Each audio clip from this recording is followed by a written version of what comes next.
I'm finally able to be an artist all the time, except that my illness is actually driving so much of my life. Mm-hmm. So sometimes art feels like we're forced to put our trauma or our burdens like out in the open. And if you don't meet these certain qualifications, if you don't have the right amount of issues, then you don't qualify.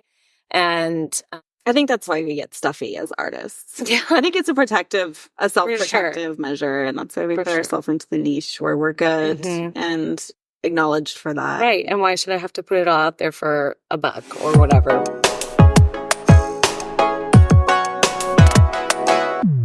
Welcome to Give Me My Sticker with Kelly Curtis. Here, I sat down with Katharine T Jacobs, a mixed media artist who's actively showing her work and creating new art.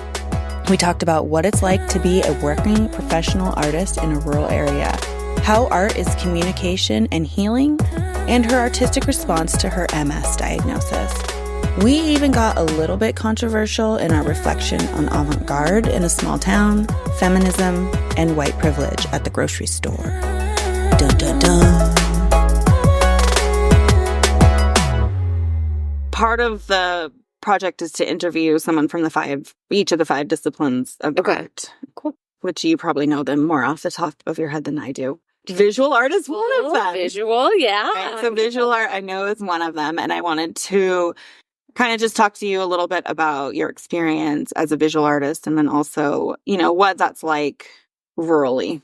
Yeah. What it's like when you're living in a really small town. Okay.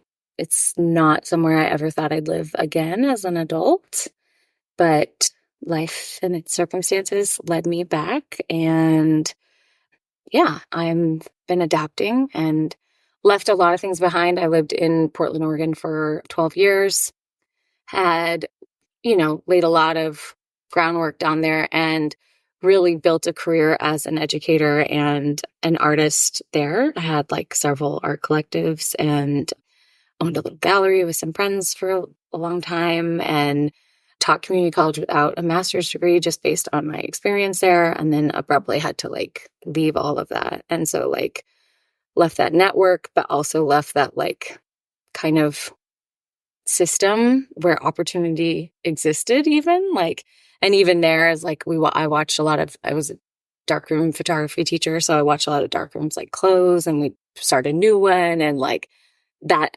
alone felt like thing that was limited. And so then to kind of come back to a rural place and realize everything could be limited again was a challenge. So yeah.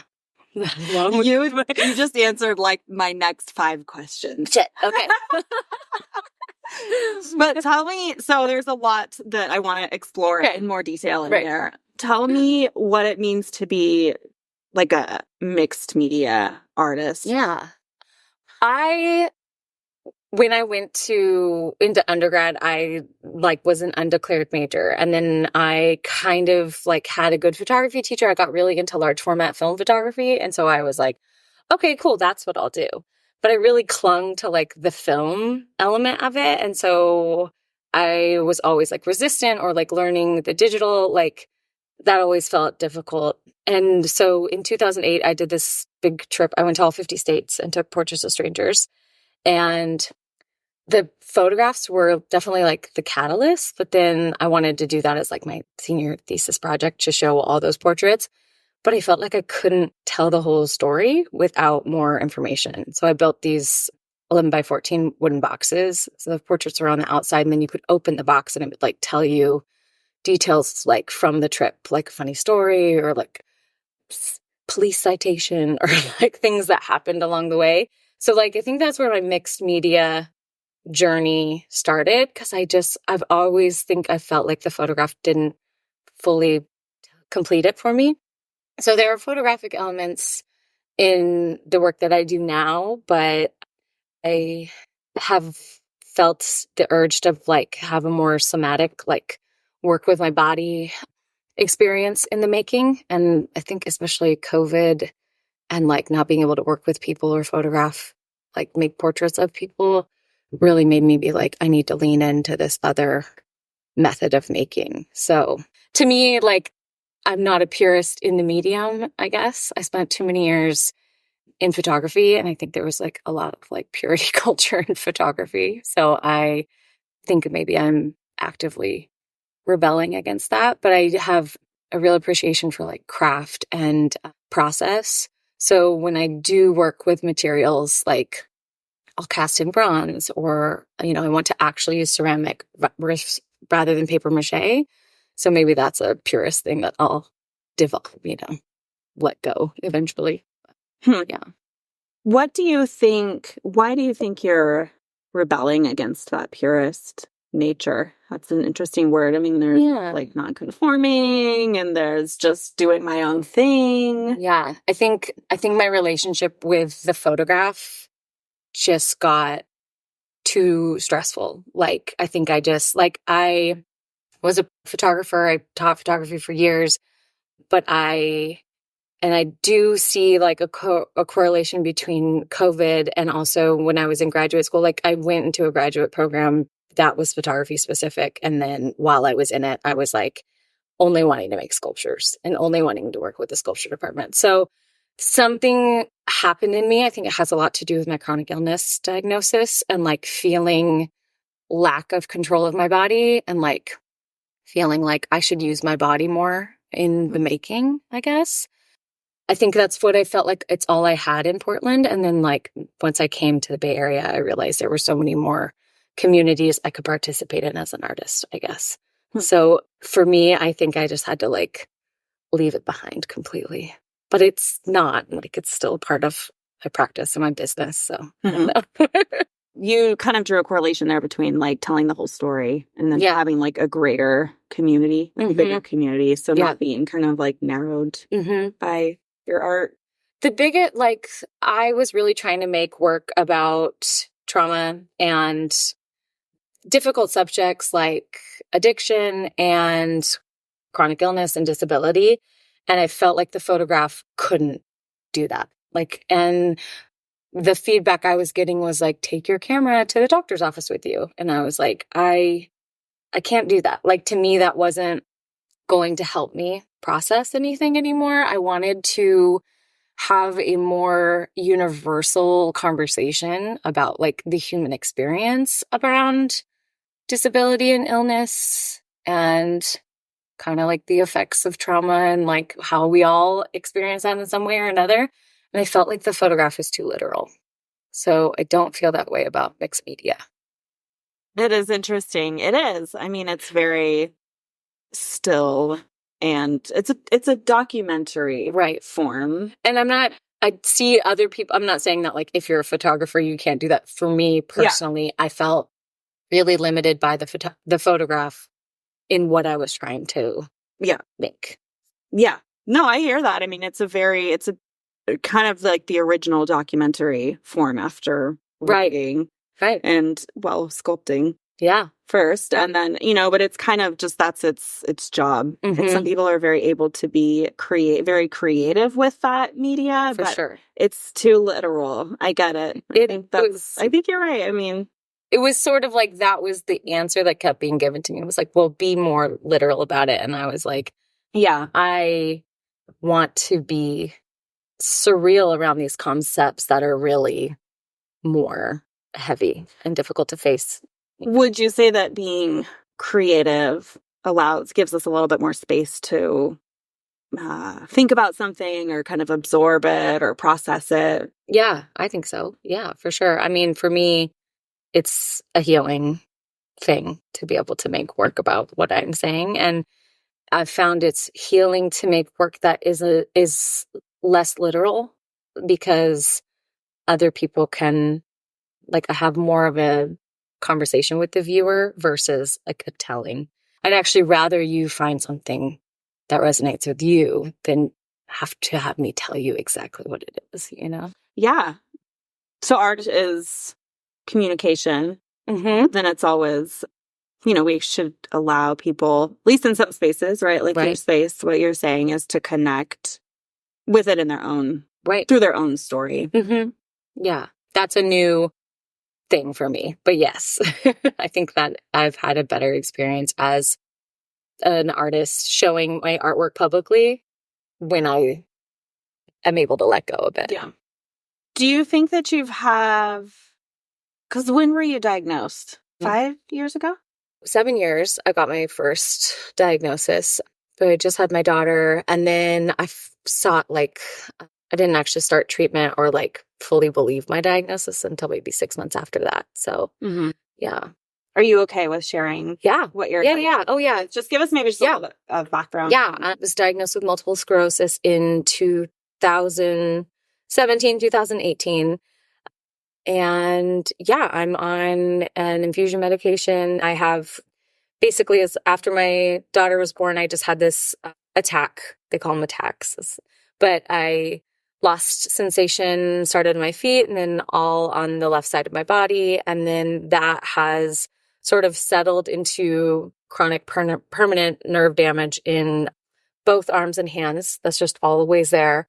And then if I'm walking and I don't have tight clothing on, any sort of rubbing or irritation can cause full pins and needles numbness throughout my body. So I just have chronic nerve damage, permanent nerve damage from that first attack. That I was in physical therapy for a while. I had to really learn how to retrust my body to walk. I didn't lose the ability to walk, but I was told not to walk more than a few blocks. And that I've over the last few years have come to understand what my limitations are. But yeah, I consider myself disabled, totally reliant on a infusion medication that I get monthly, and have chronic fatigue and chronic pain that, flares up and has drastically changed my life since a diagnosis. Yeah. Do you feel that since the beginning of your diagnosis, when you were just starting to control and understand it, and you had this whole kind of change of your life in Portland, and that's when you decided to move home, and you had never planned on doing that? Right. Do you think that, how has your art changed since then? And you saying, I just needed to tell my story and I needed people to see that. But that was also related to my trauma of this diagnosis and experience. And then how now are you, maybe healed from more of some of the psychological trauma of being diagnosed? Yeah. So how has your relationship to your art changed? Drastically. So yeah, that first 9 months from maybe that first year. So symptoms probably started in September, and I was diagnosed technically in December. And then I came to terms with it in May. And then my marriage fell apart, and I found out a lot of traumatic things through that experience. And I guess it's actually pretty statistically common that that women that are diagnosed with chronic illnesses experience partner abandonment. So my husband was not there for me and my daughter. And so we left. We had to come home because I was in a place where I wasn't able to really work like I had been. I'd always waited tables and then taught classes in the evenings or, whenever I could piece them together. So I wasn't able to wait tables anymore. I had 1.5-year-old baby. And so we came home and back in with my mom. And that was a big part of living rurally again, was medical care too. I had to commute to Stanford. All my care was at Stanford, mainly because my doctors were we don't know where else to send you. So all of that, I had to heal from all of that. But from my first diagnosis, I was working with a group, 2 other photographers, and we would teach portrait classes every Sunday. And so we would hire a model, and I was working with these models every week. We'd do demos, but then we'd all get to photograph them. So I was making large format portraits of models, and I was really working through things about the hands, because my hands that's when the numbness was permanent, and had to kind of relearn how to use my hands. And also was just, so all of the images I made at that time were with hands or covering your eyes or, so I was really exploring it through that. And then as my marriage was dissolving, I started to photograph multiple models at a time. And I was really working with touch and intimacy and stuff like that. And so in hindsight, I was able to be I was totally processing all of that through those portraits. I didn't quite know, but it was this compulsion to be okay, then cover your eyes or, so it was constantly doing that. And then once I got to grad school, I think I did a semester of grad school, and then it was COVID. So I couldn't work with models anymore. And I kind of returned to doll making, which I had done for my stepdaughter, when she was really little. And I just kind of think I've kind of made my own models in a way. Like I made these little humans and then I photographed them. And that was kind of where the sculptural element came. And then once I was able to get back in the studio, once we were like allowed back on campus, I just felt like this urge to like use my body. And that's where I got more into ceramic. You talk about collective trauma and healing, like as part of the human condition. Yeah. Is that? There seems to be a large correlation between trauma and definitely stress and multiple sclerosis. So once I was out of my abusive marriage, I could see all of like the constant stress, the kind of PTSD that I had been in that situation, and how that had maybe manifested in my body. Not saying my ex-husband gave me MS, but like there's obviously like predetermined conditions, but stress is like a major factor in multiple sclerosis. It also correlates with vitamin D deficiency. So I make a lot of work with the sun, cyanotype printing. So for me as a conceptual artist, like I'm always thinking about those things and how they correlate. And the work that I'm making, I try to not have it be so much like, this is exactly about MS and my experience and my abusive husband, and, my battles with that. It's like, I think a lot of people are able to look at it, and as I've like left the photograph, I've been able to include more humor and like play.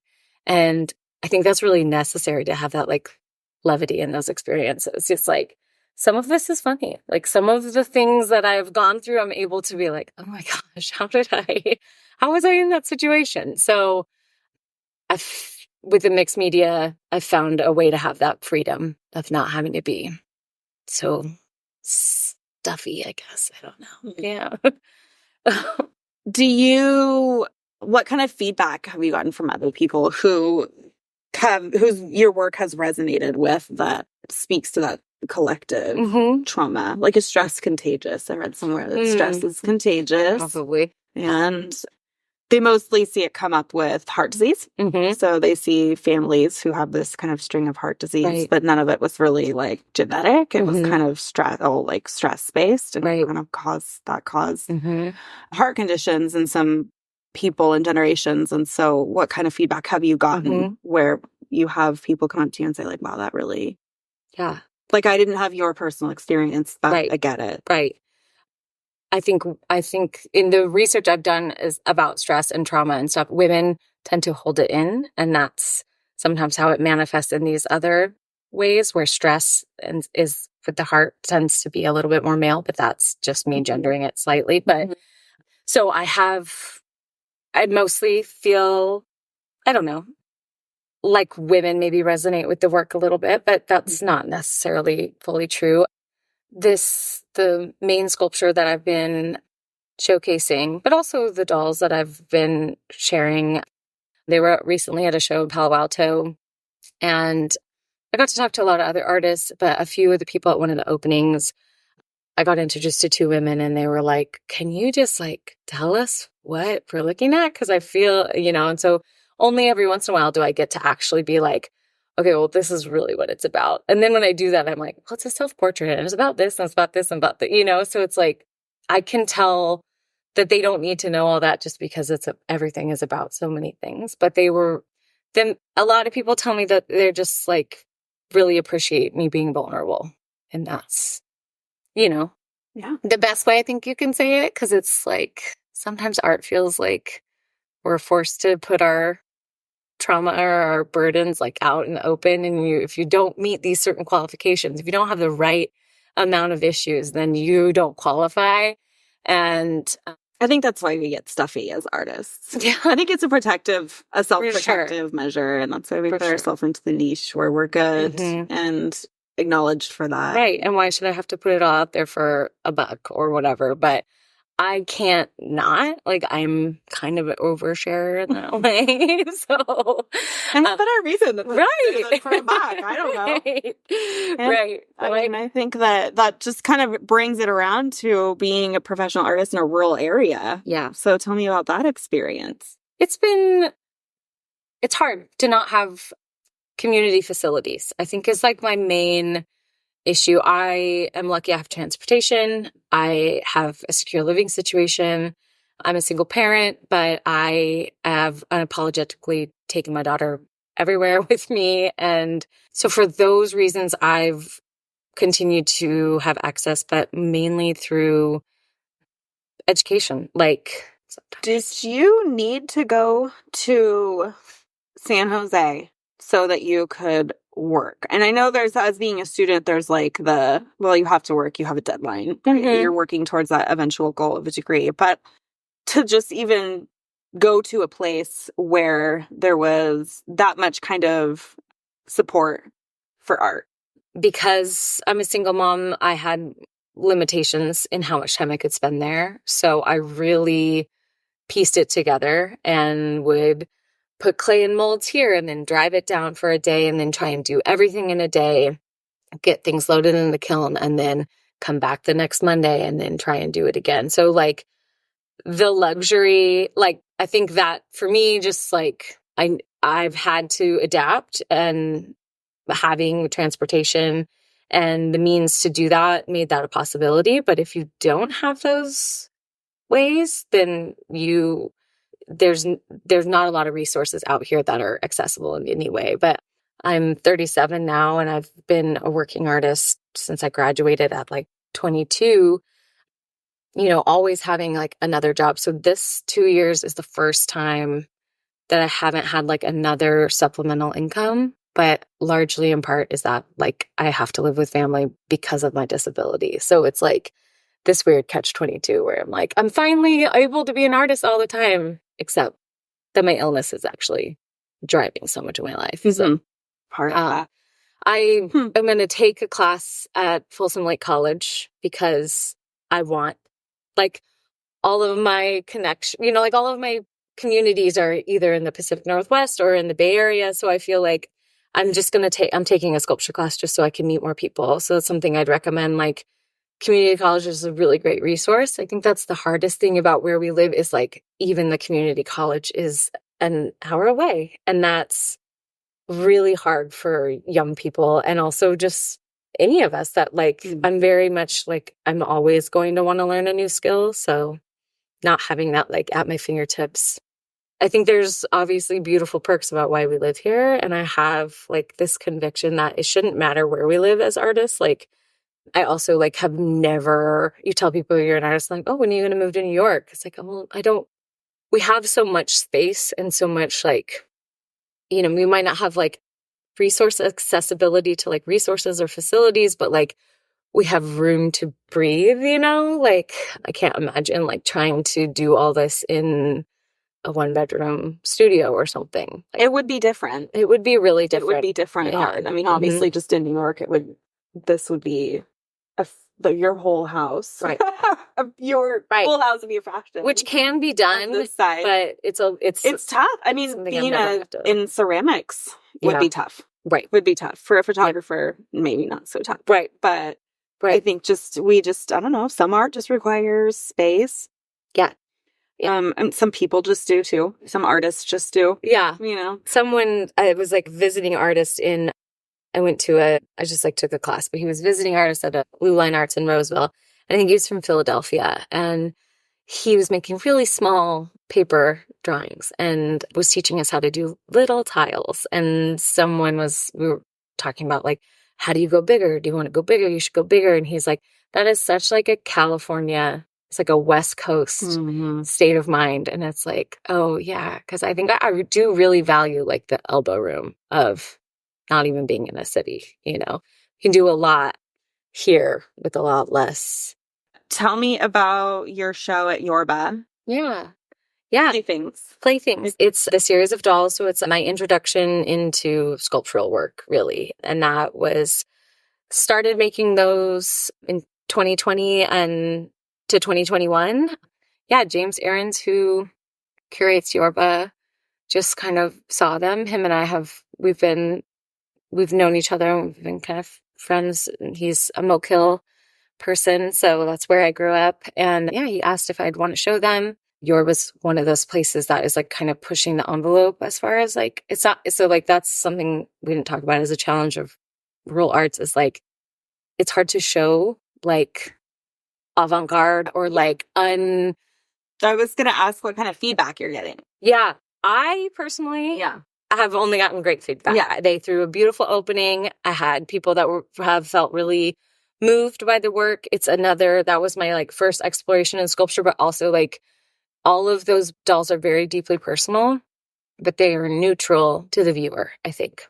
So everyone that views them can kind of put their own interpretation. And that was like my first attempt at like kind of approaching the human condition as like a whole and making my story accessible. I identify as like a craft person with a capital C and like really love to pull elements of like women's work and like all of the crafts that like have not been considered art with a capital A because they're more craft-based or women's work specifically. So that me choosing to use the doll as a sculptural element was like a very conscious choice. I feel really blessed that I'm even having the opportunity to show work that isn't like watercolor landscape. No dig to that, but like that's what it's pretty common. It's just like more approachable, more palatable. So I think maybe, that I'm having the opportunity to show less palatable work.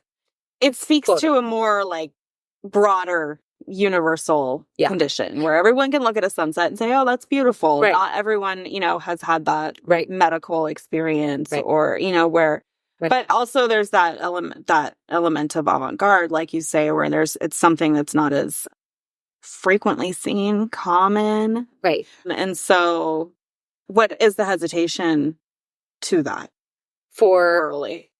I don't know. I mean, I think that people are really comfortable in their rural place. Like, this is my home and I have a say about what I get to see or feel or have brought to the table.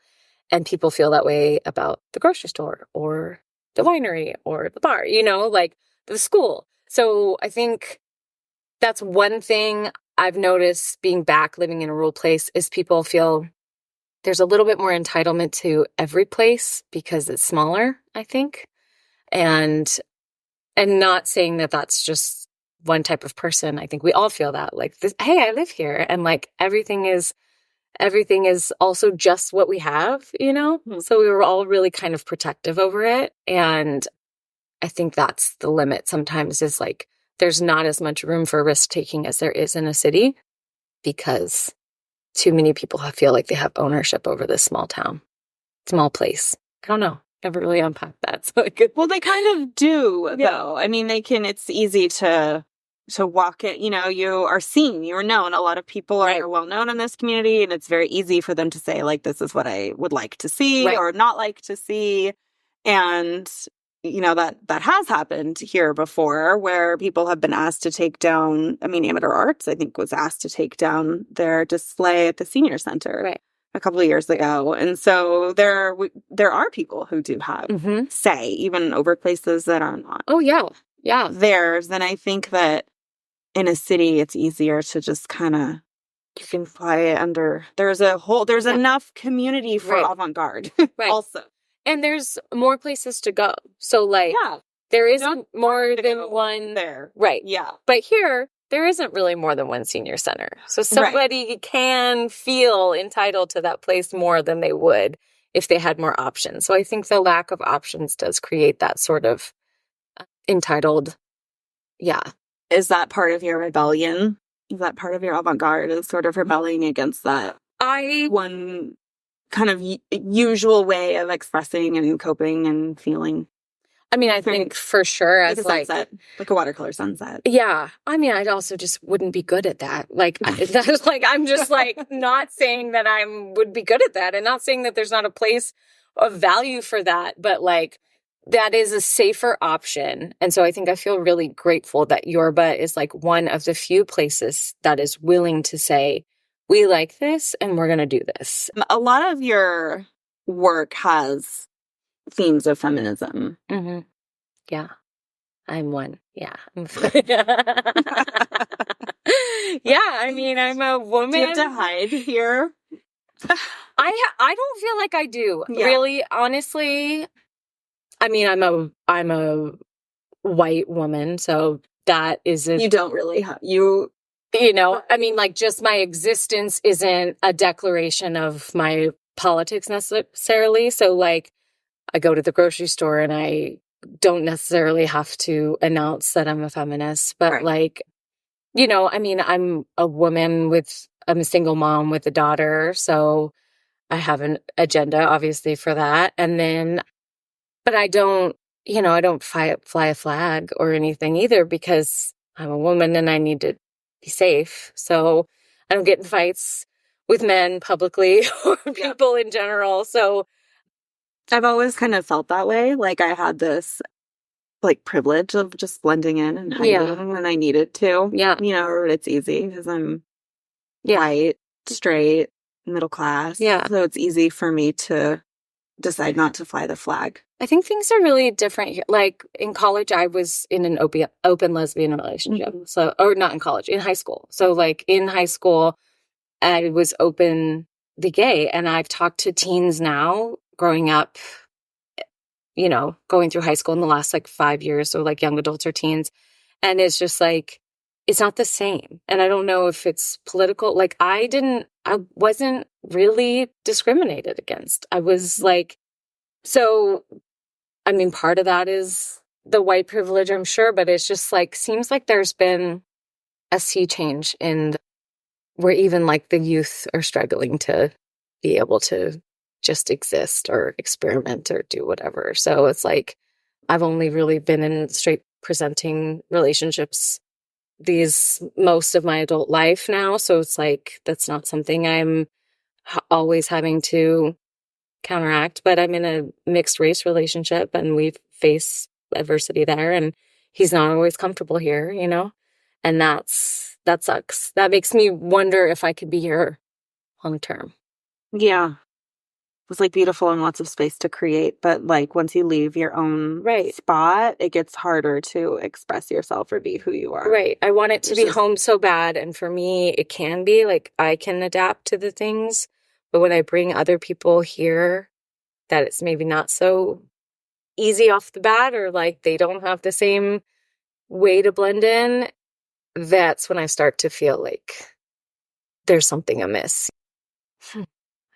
Yeah. We all have different things we need from this area. And I could see, I mean, it's not going to fulfill everybody's needs. Right. No way here. I've really found my people here. And so as long as you have that, like if you're here and you feel alone, that's maybe a sign to go. But like every person I've met since I moved back has been like-minded, encouraging, and wants the same things out of this community as I do. So that's who I surround myself with. So if there's negative, artists, but also, Crafters, the capital C. I know how obnoxious. Performers, musicians. It just goes to nonprofit that there are people here living and appreciating avant-garde and appreciating art, and who understand the human condition and an artist's, compulsion to create and reflect that. Right. They are here. Right. So thank you for spending some time talking with me. Thank you. Give Me My Sticker is created and produced by the Amador County Arts Council with Kelly Curtis. Give Me My Sticker is a nod to the Amador Arts membership program, which strives to create a membership community for artists, art lovers, and art supporters. It also helps fund arts programs in our community. Check it out.